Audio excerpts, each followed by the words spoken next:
Se hablaba de secuestros a raíz de un reciente proceso. Era el final de una velada íntima en la Rue de Granelle, en una casa antigua, y cada cual tenía su historia, una historia que afirmaba era verdadera. Entonces, el viejo marqués de Tours-Saint-Nel, de 82 años, se levantó y se apoyó en la chimenea. Dijo con una voz un tanto temblorosa: «Yo también sé algo extraño, tan extraño que ha sido la obsesión de toda mi vida. Hace ahora 56 años que me ocurrió esta aventura, y no pasa ni un mes sin que la reviva en sueños. De aquel día me ha quedado una marca, una huella de miedo. ¿Entienden? Sí. Sufrí un horrible temor durante 10 minutos, de una forma tal que desde entonces una especie de terror constante ha quedado para siempre en mi alma. Los ruidos inesperados se me hacen sobresaltar hasta lo más profundo. Los objetos que distingo mal en las sombras en la noche me producen un deseo loco de huir. Por las noches tengo miedo. Oh, nunca hubiera confesado esto antes de llegar a la edad que tengo ahora. En estos momentos puedo contarlo todo. Cuando se tienen 82 años está permitido no ser valiente ante los peligros imaginarios. Ante los peligros verdaderos jamás he retrocedido, señoras. Esta historia alteró de tal modo mi espíritu, me trastornó de una forma tan profunda, tan misteriosa, tan horrible, que jamás hasta ahora la he contado. La he guardado en el fondo más íntimo de mí, en ese fondo donde uno guarda los secretos penosos, los secretos vergonzosos, todas las debilidades inconfesables que tenemos en nuestra existencia. Les contaré la aventura tal como ocurrió, sin intentar explicarla. Por supuesto, es explicable, a menos que yo haya sufrido ahora de locura. Pero no, no estuve loco, y les daré la prueba. Imaginen lo que quieran. He aquí los hechos desnudos. Fue en 1827, en el mes de julio. Yo estaba de guarnición en Rouen. Un día, mientras paseaba por el muelle, encontré a un hombre que creí reconocer sin recordar exactamente quién era.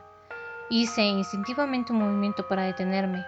El desconocido captó mi gesto, me miró y se me echó a los brazos. Era un amigo de la juventud al que iba queriendo mucho.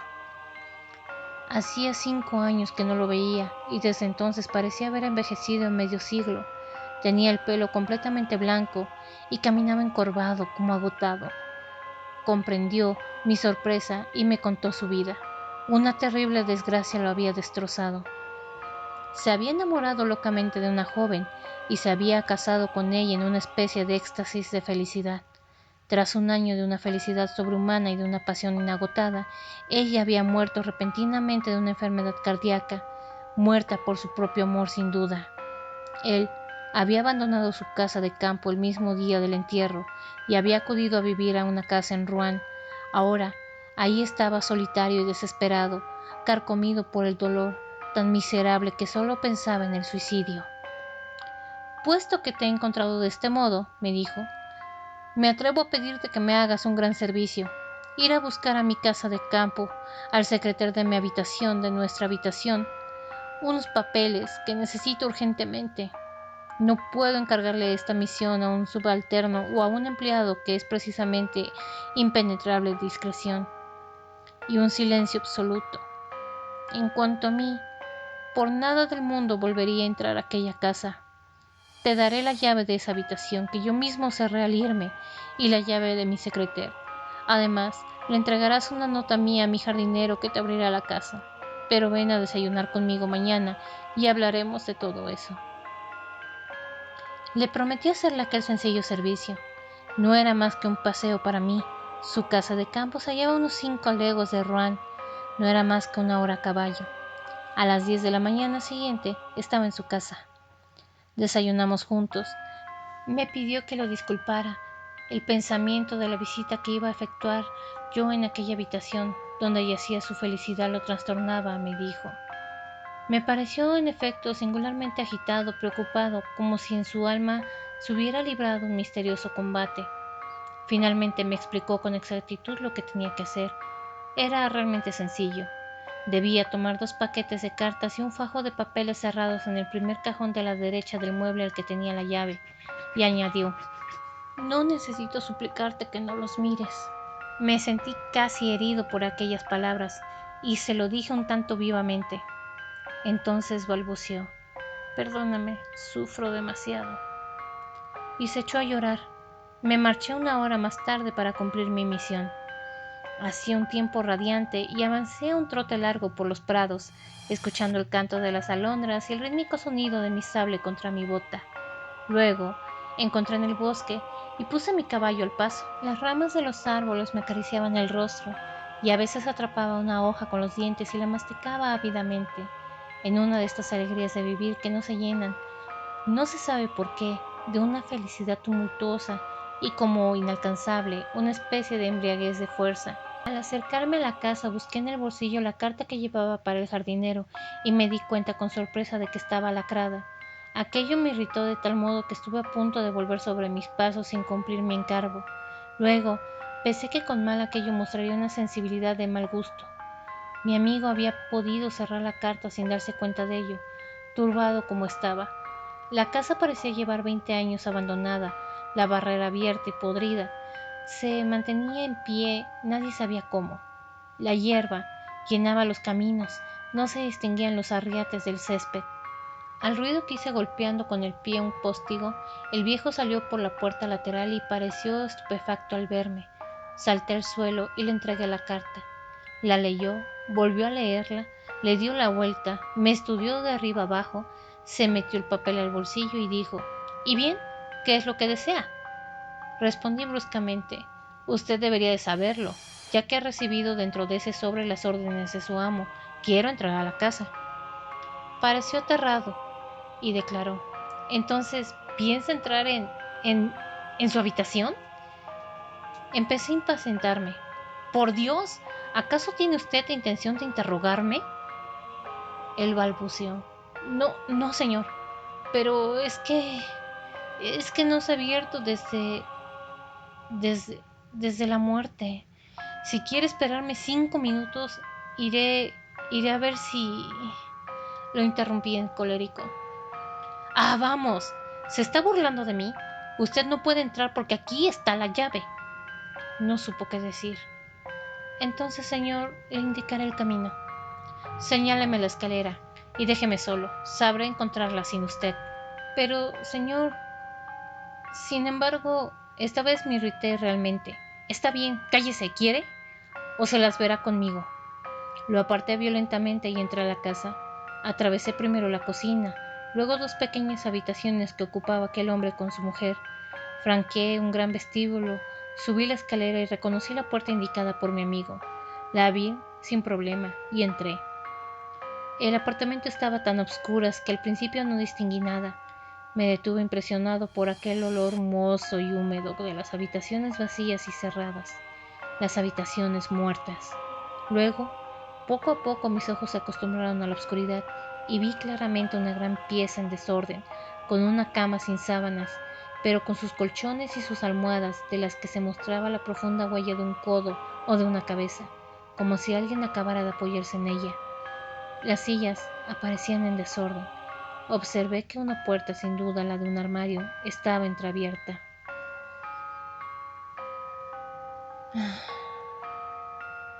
Haré una pausa leve. Me dirigí primero a la ventana para dar entrada a la luz del día y la abrí, pero los hierros de las contraventanas estaban tan oxidados que no pude hacerlos ceder. Intenté incluso forzarlos con mi sable, sin conseguirlo.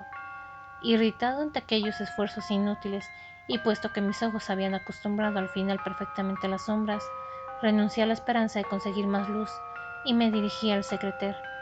Me senté en un sillón, corrí la tapa, abrí el cajón indicado. Estaba lleno, a rebosar. No necesitaba más que 3 paquetes que sabía cómo reconocer y me puse a buscarlos.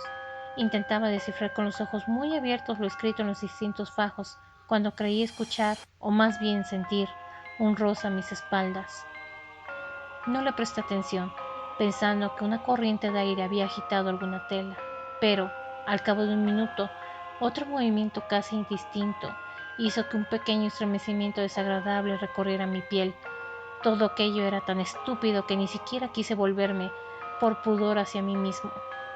Acababa de descubrir el segundo de los fajos que necesitaba, y tenía ya entre mis manos el tercero cuando un profundo y penoso suspiro lanzado contra mi espalda, me hizo dar un salto alocado a 2 metros de ahí. Me volví ante mi movimiento, con la mano en la empuñadura de mi sable, y ciertamente si no lo hubiera sentido a mi lado, hubiera huido de ahí como un cobarde. Entonces, una mujer alta vestida de blanco me contemplaba de pie tras el sillón donde yo había estado sentado un segundo antes. ¡Dios mío! Mis miembros sufrieron una sacudida tal que estuve a punto de caer de espaldas. Oh, nadie puede comprender, a menos lo que haya experimentado, estos espantosos y estúpidos terrores. El alma se hunde, no se siente el corazón, todo el cuerpo se vuelve blando como una esponja. Cabría decir que todo el interior de un ser se desmorona. No creo en los fantasmas, sin embargo, desfallecí bajo el horrible temor a los muertos, y sufrí. Oh, de verdad sufrí unos instantes más que en todo el resto de mi vida, bajo la irresistible angustia de los temores sobrenaturales. Si ella no hubiera estado hablando, probablemente ahora estaría muerto, pero habló. Habló con una voz dulce y dolorosa que hacía vibrar los nervios. No me atreveré a decir que recuperé el dominio en mí mismo y que la razón volvió a mí. No. Estaba tan extraviado que no sabía lo que hacía, pero aquella especie de fiereza íntima que hacía en mí, un poco de orgullo de mi oficio también, me hacía mantenerme. Casi pasé a mí mismo una actitud honorable. Fingí ante mí y ante aquella sin duda, ante ella, quien fuese, mujer o espectro. Me di cuenta de todo aquello más tarde, porque les aseguro que en el instante de la aparición no pensé en nada. Realmente tenía miedo. Oh, señor, me dijo, ¿puede hacerme un gran servicio? Quise responderle, pero me fue imposible pronunciar una palabra. Un rugido vago brotó de mi garganta. ¿Quiere? Insistió. Puede salvarme, curarme. Sufro atrozmente, sufro. Oh, sí sufro. Y se sentó suavemente en mi sillón. Me miraba. ¿Quiere? Afirmé con la cabeza, incapaz de hallar todavía mi voz. Entonces ella me tendió un peine de carey y murmuró: Peíneme, oh, peíneme, eso me curará. Es preciso que me peinen. Mire mi cabeza, cómo sufro, cuánto me duelen los cabellos. Sus cabellos sueltos, muy largos, muy negros, me parecieron colgaban por encima del respaldo del sillón y llegaban hasta el suelo. ¿Por qué hice aquello? ¿Por qué recibí con un estremecimiento aquel peine? ¿Y por qué tomé en mis manos sus largos cabellos que dieron a mi piel una sensación de frío atroz, como si hubiera manejado serpientes? No lo sé. Esta sensación permaneció en mis dedos y me estremezco cuando pienso en ella.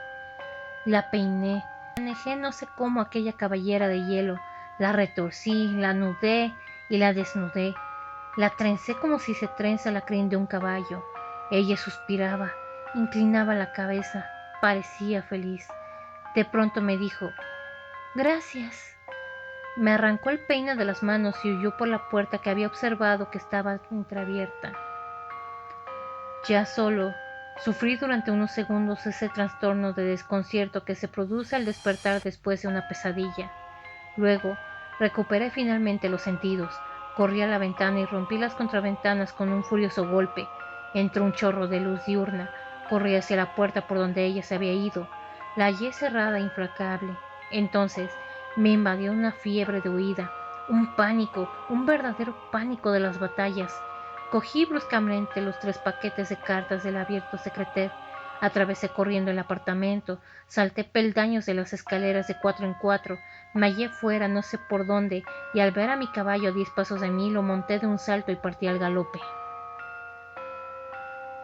No me detuve más que en Rouen, delante de mi alojamiento.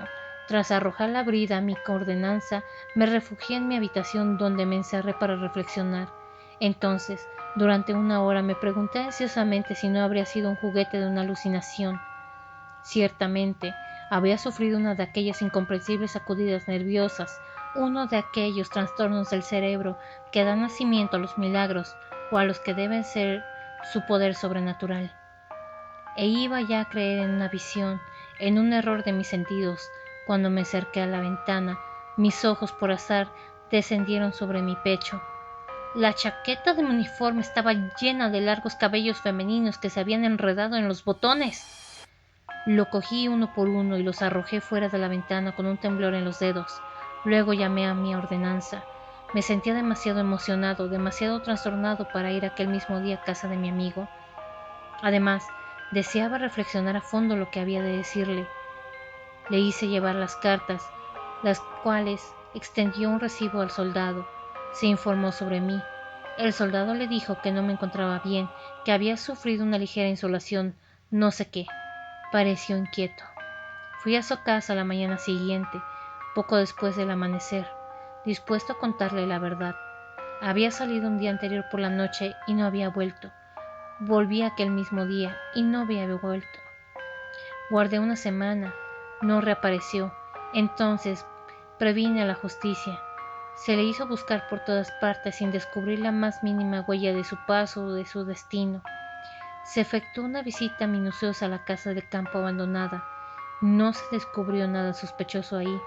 Ningún indicio reveló que hubiera alguna mujer oculta en aquel lugar. La investigación no llegó a ningún resultado y las pesquisas fueron abandonadas.